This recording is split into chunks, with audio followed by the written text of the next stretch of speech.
કેન્દ્રીય રાજ્યમંત્રી નીમુબેન બાંભણિયાના અધ્યક્ષસ્થાને વરિષ્ઠ નાગરિકો માટે એસેસમેન્ટ કેમ્પનો પ્રારંભ।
આદરણીય વડાપ્રધાન શ્રી નરેન્દ્રભાઈ મોદી સાહેબના નેતૃત્વમાં દેશના વયોવૃદ્ધનું જીવન સરળ બને, સુવિધાજનક બને તે માટે રાજ્ય સરકાર અને ભારત સરકાર અનેક યોજનાઓ બનાવી છે।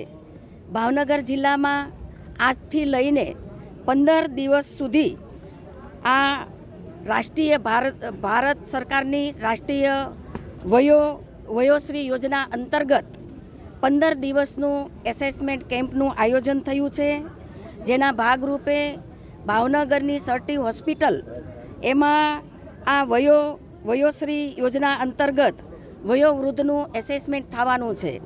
4 દિવસ સુધી વિધાનસભા પૂર્વ, વિધાનસભા પશ્ચિમ અને ગ્રામ્ય એમ 3 વિધાનસભાનું 4 દિવસ સતત આ વયોશ્રીનું એસેસમેન્ટ થવાનું છે।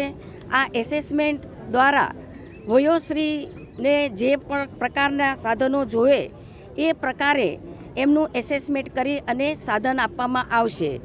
એક વૃદ્ધને એક કરતાં વધારે એટલે કે મિનિમમ 5 જેવા સાધનો જેવા કે વ્હીલચેર, વોકર, કમરપટ્ટો, કાંખ ઘોડી, કાનનું મશીન, કૃત્રિમ દાંત, જેલફોમ ગાદી, ઘૂંટણના પટ્ટા, પગની સંભાળની kit, LS belt, cervical collar, ચાલવાની લાકડી, આમ 15 પ્રકારના સાધન સહાય આ એસેસમેન્ટ દ્વારા આપવામાં આવવાના છે।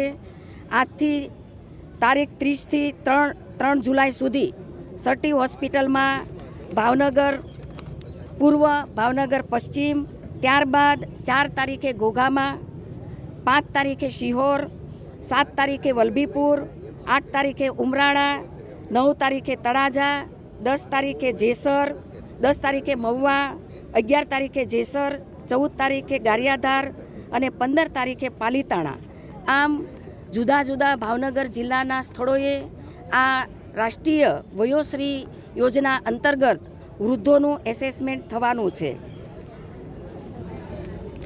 આ એસેસમેન્ટની સાથે સાથે વયોશ્રી યોજનાના લાભ સાથે સાથે વૃદ્ધ પેન્શન યોજનાના ફોર્મ પણ ભરાવાના છે। પ્રધાનમંત્રી વય વંદના આયુષ્યમાન કાર્ડ પણ અહીંથી કાઢવામાં આવશે, આવકના દાખલા પણ અહીંથી કાઢવામાં આવશે।